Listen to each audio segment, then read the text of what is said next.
Welcome. I'm glad to see some people here. We are going to talk about Henry David Thoreau, and this is the time to do it because this is the 200th anniversary of the birth of Henry David Thoreau. Now, my name is Barry Deitz, and I come from the South, and so I had two things on my bucket list when I came up north. One was to throw a rock in Walden Pond, and two was to go to Hartford and see Mark Twain's house. And I did both of those things, my first trip up here, and it was absolutely wonderful. I would have never dreamed as an English major way back that someday I would be up here close enough to actually go to see Walden Pond, to be that. And so this is a great moment for us to look back at Thoreau and look at his life and look at the world that he came out of. He is so important now. And the first thing you have to understand about Thoreau is nobody really thought he would matter quite so big. During his lifetime, he was kind of like, we won't say the village idiot, but he was definitely an oddball. And most people remembered him not for going and staying in a cabin for 2 years, but a couple of years prior to this, he had set the Concord forest on fire and had burnt 200 acres of the forest land. And if you were to walk into Concord and ask about Henry David Thoreau, the response would probably be, oh yeah, that's the guy who burnt the woods down. And certainly the extraordinary world of the literature of Concord, he was not considered one of the major people. And yet today, Walden and his life are studied more than any other figure from that time period. If you're looking for a definition of classic, it would have to be that the work you do stays relevant, stays important. And in no one's case from that era is that more true of Henry David Thoreau and his little book about staying at Walden. And I'm going to look at the history of the book and all the different ways and all the different ramifications. He was an extraordinary man. In our next picture, this is a classic photograph of him taken about the time he went and stayed at Walden Pond. He loved the natural world. He could tell you the time of day by how open the flowers were.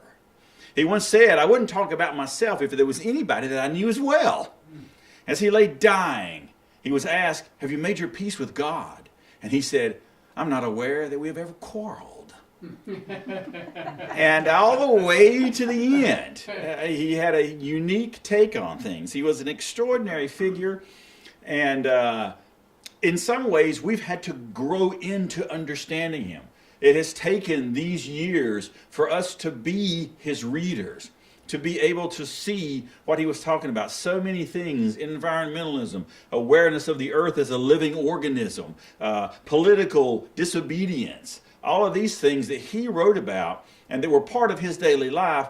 It has taken generations to catch back up with him and come to understand what he was talking about and what it meant. And one of the things when we look back from his era is the notion of the idea of the creation of an American literature. And so I want to start out with a famous cover. This next picture, that's Walden. Okay, that's the famous cover of Walden. The next one is from the Edinburgh Review from 1820. And Sir Sidney Smith wrote a review of American culture. And he said, who in the four corners of the globe, who reads an American novel? Or looks at an American painting? Or looks at an American sculpture? Who bothers with any of that? Yeah, we had political independence, but what about artistic independence, cultural independence? What is an American literature going to be? And so it was an extremely awkward moment for a lot of American writers and painters. What is America? A part of a nation's identity is how its literature and its art reflects it. And so where is American identity going to be located? That's the first question that these writers begin to ask. And in the 1870s and 1880s, the great writer Henry James was working on a biography of Nathaniel Hawthorne. And so he gave a description of the world, the literature and cultural world of Nathaniel Hawthorne. And this is what he said, this next quote. no sovereign, no court, no aristocracy, no church, no clergy, no army, no diplomatic service, no country gentlemen, no palaces, no castles, nor manors, nor old country houses, nor parsonages, nor thatched cottages, nor ivied ruins. No cathedrals, nor abbeys, nor little Norman churches, no great universities, nor public schools, no Oxford, nor Eton, nor Harrow, no literature, no novels, no museums, no pictures, no political society, no sporting class. Some such list as that might be drawn up of the absent things in American life, according to Henry James. Well, that does leave you with nothing, doesn't it? You do have to wonder, with a list like that, what does one create literature out of? How are we going to make an American literature? And that's the question James is asking. How are you going to create an American literature with none of that? With none of the backstory and the back history and the back traditions that literature builds on? If you're starting from scratch, creating a national literature, where do you start? Well, the first people to answer this question were the artists. And then this next famous painting is called Kindred Spirits. And this is a painter and a writer there. The painting is by Asher Duran, and he painted in 1849, and he depicted two of his friends.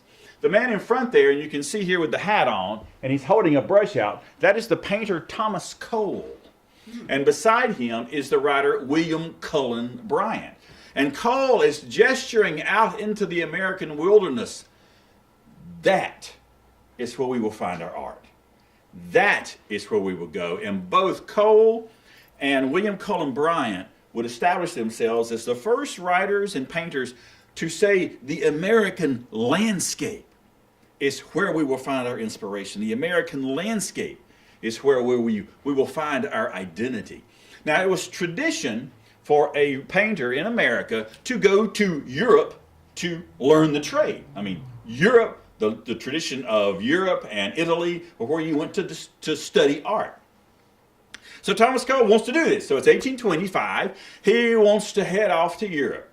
And so William Cullen Bryant writes a poem about him going off to study literature. It's a sonnet to Cole the painter departing from Europe. Thine eyes shall see the light of distant skies, yet Cole, thy heart shall bear to Europe's strand a living image of thy native land, such as only thy glorious canvas lies. Lone lakes, savannas where the bison rose, rocks rich with summer garlands, solemn streams, skies where the desert eagle wheels and screams, spring blooming and autumn blaze of boundless groves. See, that's his list of what is here. Henry James wants to list what we don't have. Bryant here is listing what we do have. Fair scenes shall greet thee wherever thou goest, fair, but different. Everywhere the trace of men. Now he's talking about Europe here. Paths, homes, graves, ruins, from the lowest glen to where life shrinks from the fierce alpine air. Gaze on them till tears shall dim thy sight, but keep that earlier, wilder image bright. In other words, go to Europe, be impressed with all you see, but come back to America and paint the American landscape. That's your inspiration. And it's a wilder, deeper landscape than you're going to find in a cultivated world. This was a big theme through all of Thomas Cole's work, the idea of cultivated land and the idea of the wilderness. And Thoreau is going to grow up into this kind of thinking exactly. Here's a famous Cole painting right here, this next picture, called the Oxbow. And it's the Oxbow down at Holyoke. And you can see this, and you can see that he's divided the picture with a perfect little diagonal there. And you can see on the left, wild blasted. You always know you're dealing with a Romantic era painting if there is a lightning blasted tree. You always had a blasted up tree on the left side representing wildness. And on the right side, you see cultivated art. And you can't see it, but I'll point out right here, that is Thomas Cole. He's down there with his canvas and he's looking back toward you with his brush held up. And so you can see here it is cultivated and then there it's wildness. And the idea And a lot of other people are going to pick this up all the way up to John Muir and Ryder and the whole notion we have to this day of putting on a backpack and going out into the woods. The notion that going out into the wilderness, going out into the woods, is taking you deeper in to the experience of being alive. And so the American writers and the American painters began to look for this. I want to show you one more. This next picture is from a scene from The Last of the Mohicans. Now, James Fenimore Cooper, where does he turn? He loves Sir Walter Scott. He loves historical novels. But when he sits down to write his stories, what does he do? He tells about Native Americans. He has the experience of the English and the early Americans meeting up with the natives. This is a famous scene from The Last of the Mohicans. And so in that very notion of illustrating a scene from a historical novel, that lets him get back to an early, by this time, of course, the Indians are gone from New England for the most part. But by looking to the past and picking up on an American novel that's dealing with these ideas of the American wilderness and the Native American. And so that's a unique thing there. I think that's terrific to illustrate a scene from one of his American novels. Here's another one. Washington Irving. And when we think of Washington Irving, too, what comes to mind? Now, Washington Irving wrote a lot of stuff. He was a very famous writer. At one time, he lived in Spain. He was the ambassador to Spain. He has a 4-volume biography of Washington, George Washington. If you looked at the collected works of Washington Irving, you would have probably 25 volumes of stuff. But when we think of Washington Irving, what do we think of?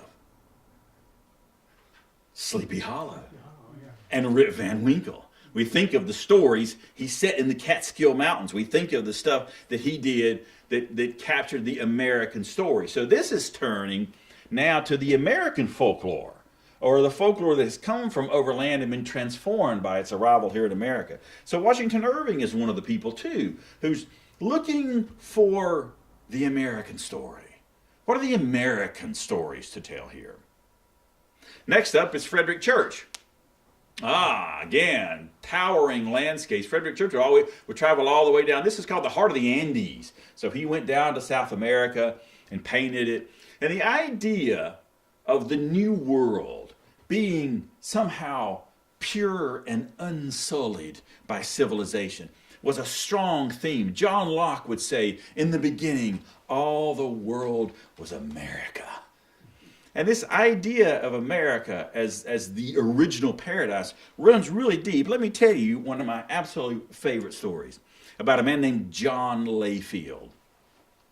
Now, John Layfield wanted to be an explorer. He wanted to be a discoverer. And in 1596, he went on an expedition to Puerto Rico.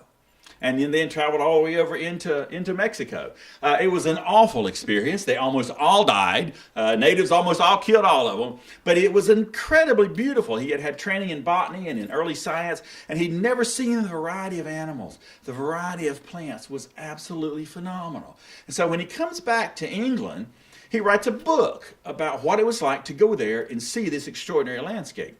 Well, then he had to settle back into his day job, which was being a biblical scholar. He was an authority on ancient scripture. So in 1604, when King James begins to compile the scholars who are going to create what becomes known as the King James Bible, which was published in 1611, John Layfield is put in charge of the people who are translating the book of Genesis. And so think about this. A man who has traveled to the New World, who has written about the extraordinary things he saw there, the fecundity of the natural world he saw there. He now is put in charge of rendering into English the biblical description of the Garden of Eden. And when you look and read that description of the Garden of Eden, it sounds like a Brazilian rainforest, because that's what he had seen. And so America, in an odd way, is right there at the beginning of that. And the idea of America as paradise is something that more and more writers would come to. William Bartram goes traveling all up through Florida and South Carolina, does this incredible account, and again, marveling at the different species of animals and trees and plants he comes across. Later on, John James Audubon will travel all up through some of these same areas and do these pictures and drawings of birds, the birds of America. What was so astonishing about birds of America is that there were so many, and there were so many different kinds of species, and so it was an extraordinary thing for people to see. I had a chance to see an exhibit of Audubon, and they had a bunch of his original drawings, but they also had some of the books. And you walked, there were these big flat things laying on the floor. And it took a few minutes of walking around and realizing that it was a book. That when he originally published these, they were publishing what was known as elephant folio, which is the largest book format you could get. And so the books, when opened out, were like a gigantic mat in the middle of the floor. And so they had all these on the floor. I had never seen a book so big. But that's how he published the Audubon, the Birds of America, so that you could see that. But again, in some ways, because that came out in 1827, so that's coming up right in these years where you're looking at what is America. And it is in this context of all of this kind of stuff going on that there emerges Ralph Waldo Emerson. So the transcendentalism and all of that stuff, all of that's coming out of this kind of thinking, this kind of quest for the American writer, the heart of the American experience. Emerson would write in 1835, Nature, this next slide. This would be the sounding nail, it was said, of American writing. This was a distinct American voice, finding a distinct American topic to talk about. And so nature, go out into nature. Stop looking to Europe. Stop looking to the past for our inspiration. We'll find our inspiration in the natural world. The act of going out into the natural world, which the natural world to the transcendentalists was infused with creative energy. And so you go out into it and you experience it firsthand, and you become, in a wonderful kind of funny image, he talks about becoming a transparent eyeball. In other words, when you're out in the world in this kind of way and communing with it, and it's such a cliche now to go out into nature to find yourself. But at one time that was new. At one time that was a tremendous insight, and it was really different from anything anyone had done. And so Emerson, he had been trying to be a preacher. He was trying to be a good preacher, congregationalist preacher, there in Boston. But it's not working. And so finally he comes and settles in Concord, and he wants to create a community. He wants to bring other writers to Concord and create a kind of commune of creativity where people get together and write. I want to quote from a wonderful book by Susan Cheever. This is called American Bloomsbury. And she writes, at various times, these three houses, she's talking about the three houses right there in the middle of Concord. Emerson's house and Wayside and the three houses there. These three houses were home to Ralph Waldo Emerson and his family, Henry David Thoreau, Bronson Alcott and his daughter Louisa May, Nathaniel Hawthorne, and Margaret Fuller. Their neighbors were Henry James and his father, Emily Dickinson and Oliver Wendell Holmes, Henry Wadsworth Longfellow, and Horace Mann. Their friends were Walt Whitman, Herman Melville, Henry Ward Beecher, and Edgar Allan Poe. Well, that pretty much covers it, doesn't it? I mean, that's American literature right there, and they're all in the same town, and they know each other, and he really did that. From their collaborations with each other and the Concord landscape came almost every 19th century American masterpiece. Walden, The Scarlet Letter, Moby Dick, and Little Women, plus Emerson's essays and Walt Whitman's poetry, I would add. And all of these things, except for Little Women, were published between 1850 and 1855. So just a few years. So we've gone in 1820 with Sir Philip Hidby of the Edinburgh Review saying there's no such thing as American literature. Who reads an American novel? To that list of work. Walden, Scarlet Letter, Moby Dick, Leaves of Grass. That's quite a leap in 30 years because these are all world literature masterpieces. Walden, Scarlet Letter, Moby Dick, and Little Women, to name just a few, as well as the ideas about men and women, nature, education, marriage, and writing that shape our world today. Indeed, this is truly, and as one person famously said, Van Wyck Brooks, in a book I read when I was in college, the flowering of New England. And it truly is. And I have to confess, that book was all in my head when I moved up here. I'm going up to where literature flowered. I'm going up to where it all started. So, which brings me to one of the people here that I want to talk about, which is Nathaniel Hawthorne. There's Nathaniel, a handsome man, Nathaniel Hawthorne. So when he moves to Concord, he meets a young man. And this is his description of a young Thoreau. He is ugly as sin, long-nosed, queer-mouthed, uncouth, rustic, with much wild nature still remaining in him. His ugliness is of an honest and agreeable fashion, and becomes him much better than beauty. And they would become friends. Thoreau, as a young man with his brother, will go on a boat trip with his brother up and down the Concord and Merrimack rivers, and he will eventually sell that boat to Hawthorne and teach him how to do it. So Hawthorne would live there. He would write the Scarlet Letter and the House of Seven Gables, both while he was living there in Concord. So his inspiration came there. Another person who was there as a young girl is Louisa May Alcott. Louisa May Alcott, Bronson Alcott's daughter. The Bronson Alcott was the classic seeker. Always on the lookout for something new. He moved his family around a lot. But at one time, at Emerson's urging, Emerson bankrolled the whole beginning of American literature. He paid the rent for Hawthorne's place to get him there. He paid often. He was giving money out to Bronson Alcott. But Bronson brought his family there. And when she was a 10-year-old, 12-year-old girl, Louisa May Alcott went to the Concord Academy, the school there in Concord, and their new teachers, who were John and Henry David Thoreau. Now just think for a minute, to have Thoreau as your botany teacher, to have Thoreau in charge of your field trips, which he did. He would take his students out and go romping all over the woods. It was something that they all loved to do. And that brings us finally, in this next picture, to a very young Henry David Thoreau. And if that looks a little bit like the Emerson picture that you saw earlier, that is exactly true. They tended to look a bit alike. Thoreau got into the habit of combing his hair in the same way. And he would often go around quoting something. When Thoreau's mother finally met Ralph Waldo Emerson, her comment was, "Gosh, when you hear him talk, he sounds just like my Henry." I suspect it was working the other way.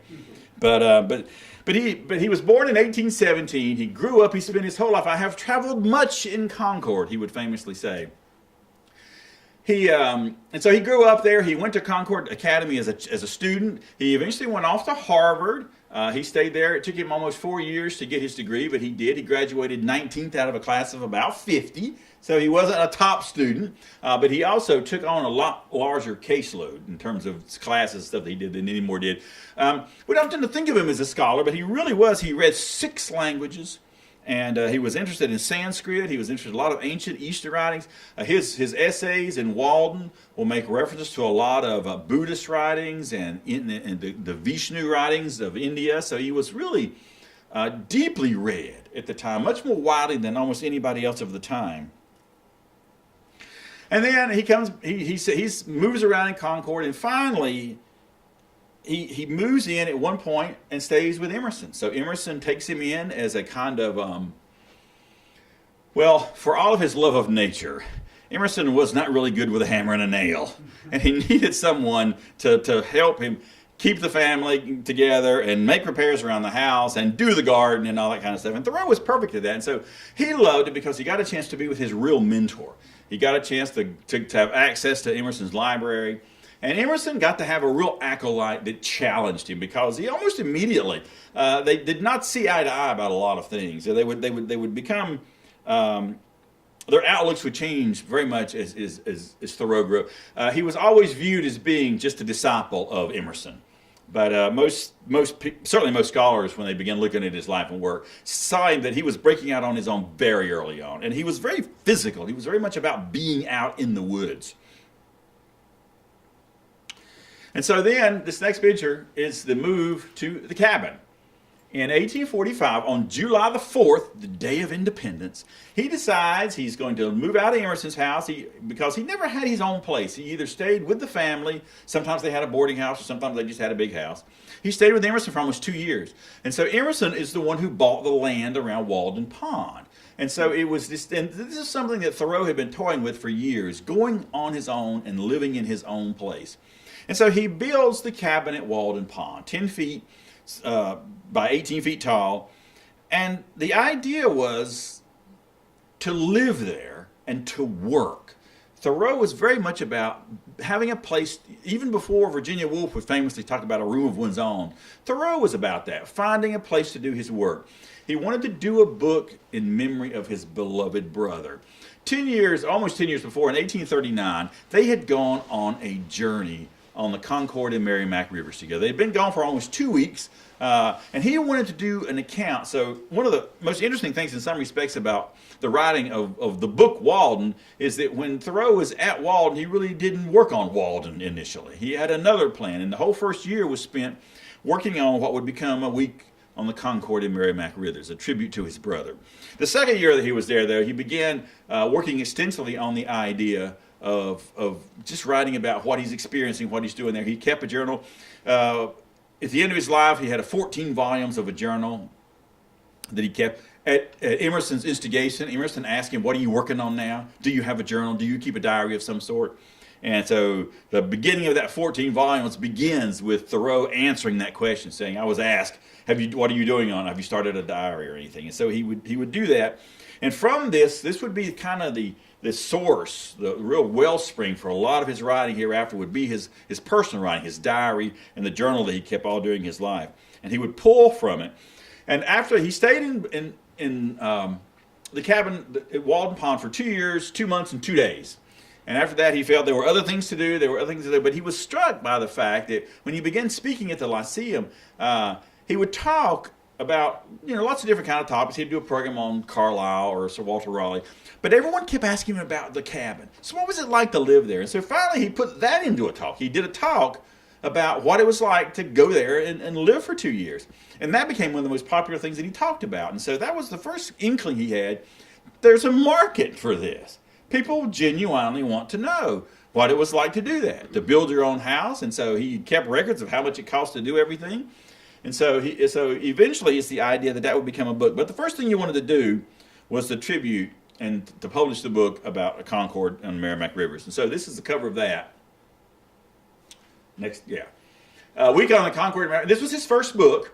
Published as what we would today call a vanity press. In other words, no one was really quite willing to take on. And so they basically said that, we'll pay us and we'll print it for you. And we'll leave it up to you to get rid of them.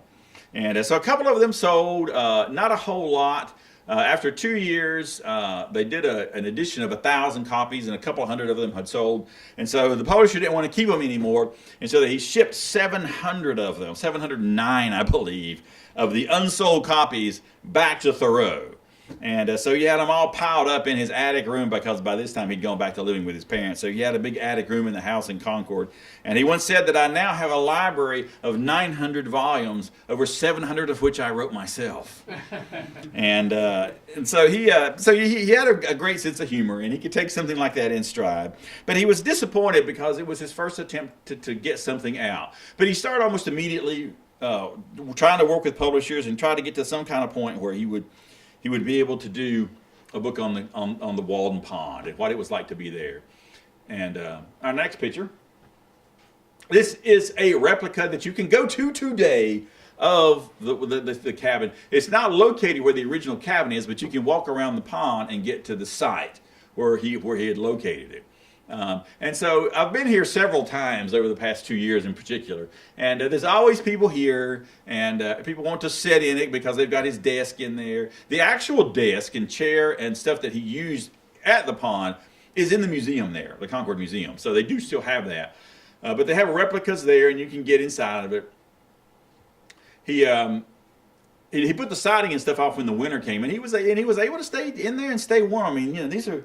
We know that I am learning about New England winters, but you all know about them. And but he put together something that was really, really airtight and waterproof, and he could live in it. But he's not isolated. I mean, he's just a mile from everyone. And he left it. He had friends coming there. There was even once the women had gotten together and put an abolitionist group together, and they had a meeting there. You could see him, the road that passed through Concord passed very close to where he had put his things. So the sense we sometimes think of him going off into isolation isn't really true. He wasn't getting away from everything. He wanted, though, a place that was his own to sit down and write. He really did. He went away to write. And write he did. This next thing is some of the great quotes from him. Why he did that. I went to the woods because I wished to live deliberately, to front only the essential facts of life and see if I could learn what it had to teach and not, when I come to die, discover that I had not lived.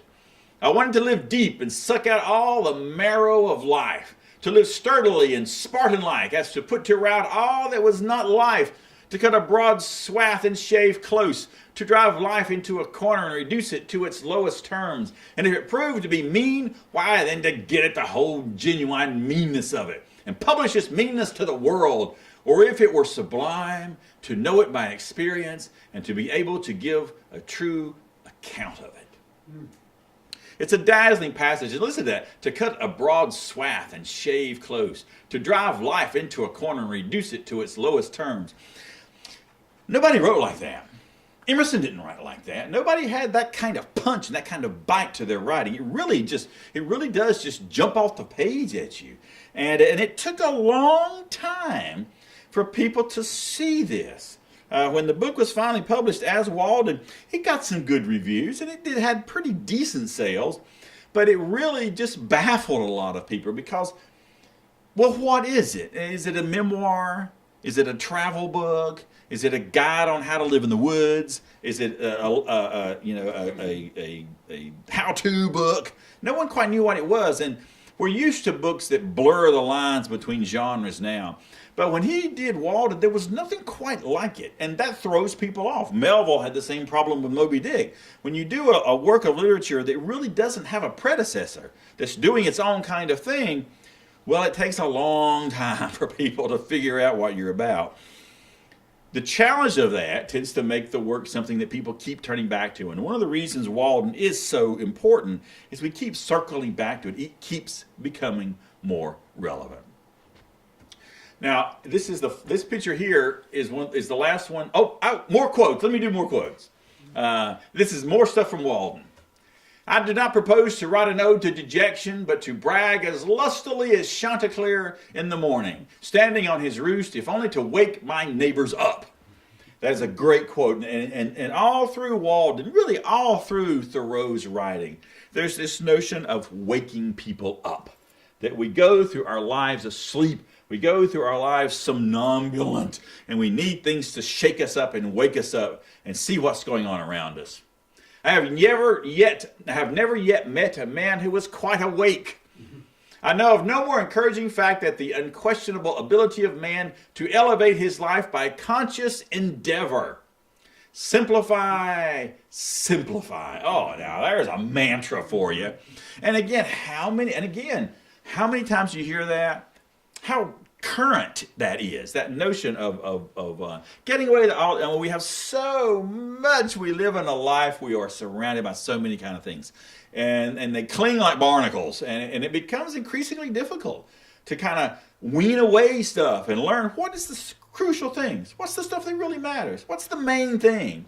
And that notion of simplify at a time when we look back and see when life was much simpler back then, and yet he sees too in his life there's just too much stuff. What do we do with all this? Why should we live with such hurry and waste of life? We are determined to be starved before we are hungry. And this notion of never quite having enough, always believing I got to have one more thing. I need more stuff. That stays at us, and I think it's a tough thing to get past. And I think it's one of the ways in which Thoreau is particularly relevant to us today. This next picture was taken about 2 years before he died. He died during the Civil War in 1862. Tuberculosis had run through all of his family. His brother had been very ill with it as well, although the brother had died tragically. He had, on January 1st, he was going to shave himself for the new year in 1842, and he sliced his thumb with his razor, and it got infected and got gangrenous, and eventually he suffered lockjaw, and it killed him. And Thoreau was devastated by that, which is one reason why when it came time to sit down and work on what he wanted to do at Walden Pond, he wanted to write the book about the journey that they had gone to together. So he dies in 1862, right in the middle of the Civil War. He had become very, very politically active during the years up to the Civil War. He was outraged by the fugitive slave law. He was outraged by all the kind of stuff that was going on in bleeding Kansas. So the events that were leading up to the Civil War, he was very aware of. He would go to jail famously for not paying his taxes because he didn't want to pay taxes to a government that supported slavery. And so he became much more politically active as he got older. And it would become a major influence. He had been trying in his last couple of years to get 2 huge manuscripts he had been working on published. One about a journey he had taken up to Maine, and one about travels that he had done on Cape Cod. And he died in 1862, and in 1864 and 1865, these books came out. And so now there's a substantial body of work out by this man. He had written a lot of essays that had been published, plus now he had 4 books that were out there, and his reputation begins to rise. People begin to come back to him. And so I'm going to look at some of the people who were influenced by him, who would pick up on the ideas in Walden. And probably the most famous and one of the first ones is Frederick Law Olmstead, the designer of Central Park, carried Thoreau in his back pocket all the time. And that notion, too, if you think about it, I heard on Rick Burns' wonderful big documentary about the history of New York City. One of the architects of contemporary New York said, no city in the world would give up that much valuable acreage in the middle of the city for a great big giant park. There's nothing quite like that. And Olmsted was inspired by Thoreau, this idea of he wanted people who were trapped in city, trapped in factories, trapped in big apartment buildings to be able to go out into some place that felt a little wild, some place that they could get back to where they were surrounded by nothing, but he wanted there to be a place in that city where you could go to and sit down in a field and be surrounded by trees. He wanted to create that, and that notion. And he would do this. There's the parks all around Boston, too. I mean, all over the country. He would take this notion of the greenery and parks, making that part of the city landscape, not just blocks of buildings, but park space would be very important. He got all of that from Thoreau. Next up is Albert Bierstadt, the great painter who traveled out into the West. He loved Thoreau as well and saw a big inspiration in going out there and trying to capture some of this. The opening of the West reinforced too that notion of the American landscape as being unlike any other. I mean, when they discovered these huge mountains here, El Capitan and Yosemite, the discovery of the Grand Canyon was, Americans, felt new, and America felt new, but suddenly, okay, we don't have cathedrals. Well, yeah, we do have cathedrals. We have this. You've got the pyramids, we've got the Grand Canyon. And that notion that in the American landscape, especially the world that opened up out west, would reinforce this notion of a unique landscape. So as we move west and discover the country, there's an energizing aspect of that too, becoming who we are. Which brings me to this next person, John Muir. John Muir as well, another one going everywhere with Thoreau in your back pocket. He met Emerson. Emerson, during one of his lecture tours, actually came out and was going to tour Yosemite with John Muir guiding him around. So there's a real connection from one generation to the next because, of course, Muir would be the great advocate for the preservation of the landscape, the preservation of parks, the opening of parks. That leads you to Theodore Roosevelt and all that kind of stuff. So the legacy of Thoreau is getting carried on to the next generation. To capture that. Here's another great quote. This next quote is from Muir, and you can hear the Thoreau in this. Thousands of tired, nerve-shaken, over-civilized people are beginning to find out that going to the mountains is going home, that wildness is a necessity, and that mountain parks are useful not only as fountains of timber, but as fountains of life. That notion that going out is going in is a restatement of the whole transcendentalist ethos. The whole idea of going out there is going deeper in. That is something that Muir picked up on. In wilderness is the preservation of the world, Thoreau would write. And over and again, that's one of those lines that becomes more resonant as it moves up through the 19th century. The establishment of the national parks, the idea of getting out into nature. But there's other types of inspiration. This is next up is a picture of this is Charles Ives, the great composer. And Ives would be inspired by these writers to create a unique piece of music called the Concord Sonata, where he tried to take these ideas and take these personalities and stuff like that and create music around them. So I have the cover here of the CD, the Ives Sonata. The three movements are based after Hawthorne, the Alcotts, Emerson, and Thoreau. And in the Thoreau, because Thoreau played the flute when he was at Walden, there's a flute part in the movement that's devoted to Thoreau. And I'll show you here this. I don't know if any of you play the piano. That looks pretty modern and difficult to me. But it's an extraordinary piece of music, but it really does show that all the different ways writers and creative people are responding to this. Okay, next up, yes, the 60s. By the time you get up into the 20th century in particular, Thoreau has a whole new acceptance of what he is and what he could do. Mahatma Gandhi and Martin Luther King will find inspiration in the writings of Thoreau, particularly the piece he written in 1848, he gave it as a talk. Called Resistance to Civil Government. And that would become famous as civil disobedience. And so many different writers and thinkers, and particularly all the way up through the 50s and 60s, would re-embrace this notion of non-violent resistance to wrong. It's an important stage of the understanding of what Thoreau was trying to do. And again, it's the kind of thing that, to be honest with you, it wasn't until the middle of the 20th century that we understand this, that we see the significance of what he was saying. So our world and our thinking had to catch up with Thoreau. Next up is some more quotes I want to share with you from his different writings. I would rather sit on a pumpkin and have it all to myself than be crowded on a velvet cushion. The fierce independence. Practically, the old have no very important advice to give to the young. You can see how great that would have went over in about 1968, right?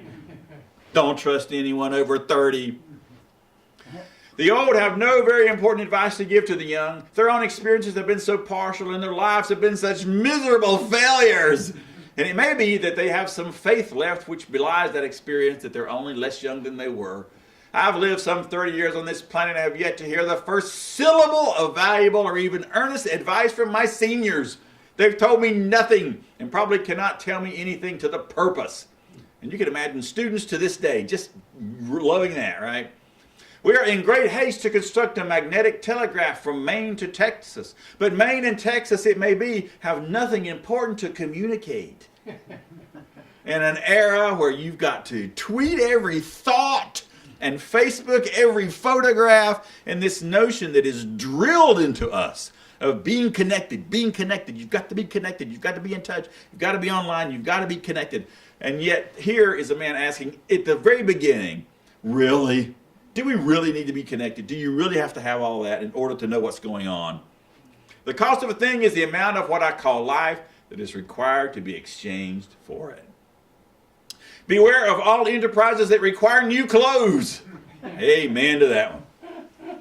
A man is rich in proportion to the number of things which he can afford to leave alone. That's freedom. That's, these things, you can put all these things on posters today and hang them up in college classrooms or in your room or something like that, because we nod our heads at this kind of thinking, and yet this man's writing over, almost 200 years ago. And it's extraordinary the insight he had and how he was able to capture it in language. I mentioned Martin Luther King. One has a moral responsibility to disobey unjust laws. Martin Luther King, in his famous letter from a Birmingham jail, would talk about the importance of nonviolent resistance. He would see in Thoreau the language of how you go against something that's wrong. One more page of quotes. Let us settle ourselves and work and wedge our feet downward through the mud and slush of opinion and prejudice and tradition and delusion and appearance, that alluvium, that mixed soil which covers the globe, through Paris and London, through New York and Boston and Concord, through church and state, through poetry, philosophy, and religion, till we come to hard bottom and rocks in place, which we can call reality and say, this is and no mistake. That is a man who has spent time out walking the paths. He's been out there, our feet planted firmly on the ground. This balance of an idealistic idea of reaching out with the Emersonian notion of becoming part of the big oversoul, but also anchoring it down. Another great quote from him is about castles in the air. It's okay to put castles in the air, he would say, but make sure you put your foundations underneath them, something to anchor them. Emerson wouldn't have added that second part about the anchoring, but Thoreau does. This next one is a picture of a shirt that I bought at Walden when I was there about simplifying. My wife turned it into a book cover, and so this is the book cover, which she took a very elaborate picture to mix up with simplify, and because we do deal with that, it's becoming harder and harder to get rid of all the stuff that cakes around us, all the stuff that we think we need. The other thing, and this is one of my favorite ones, a comment about the small house movement. Thoreau says, glad to see the revival of my tiny house concept, except I didn't have electricity, cable TV, microwave, AC, plumbing, or Wi-Fi. But this is a big movement now, the small house movement, and it's all predicated on the notion of getting rid of what you don't need. There's a series of this, called Small House Nation. And each episode, they go to this family who inevitably is living in a gigantic house. And they've decided that they want to get rid of it. And so the show's hosts kind of take them through deciding what you need and what you don't need. And paring your life down and finding a place that doesn't have all of that. Because, it's the oldest cliche to talk about our baggage. Oh, I've got baggage. He has baggage. She's carrying baggage. We all carry baggage. And there's all different kinds of it. There's emotional baggage, there's physical baggage.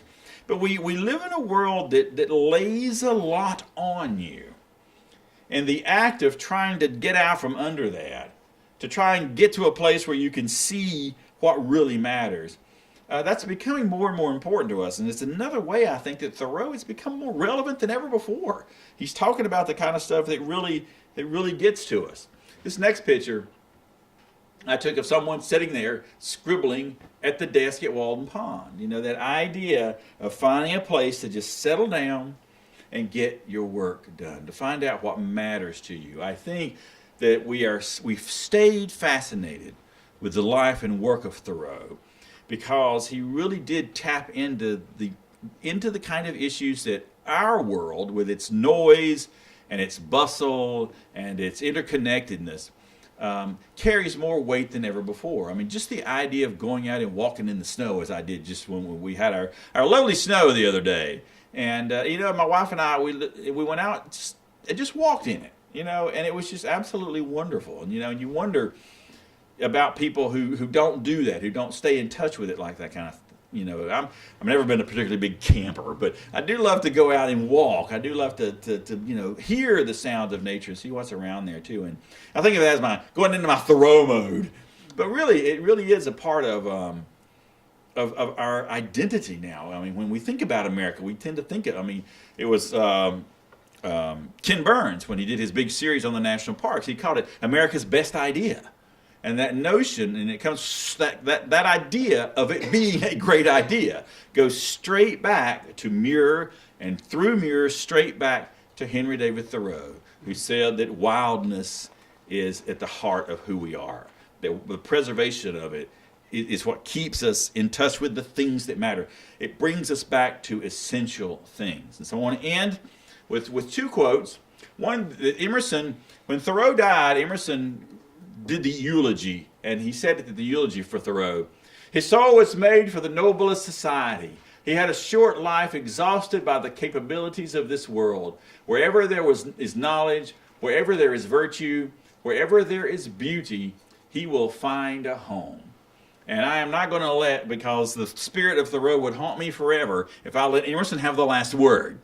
And so Thoreau, in wildness, is the preservation of the world. It has taken us really 150 years to understand how right he is about that, to understand what he means by that. And so I think that Thoreau will continue to become more important, and more people hopefully will discover his work. More and more people will read Walden, because his stuff is truly, truly the classic in the best sense. It becomes more relevant, it becomes more important, and as you go back to it, as I have done, you find out that the book has changed as you have changed. And as we grow up, it's a book that America has had to grow into, and that we are still continuing to grow with. Thank you.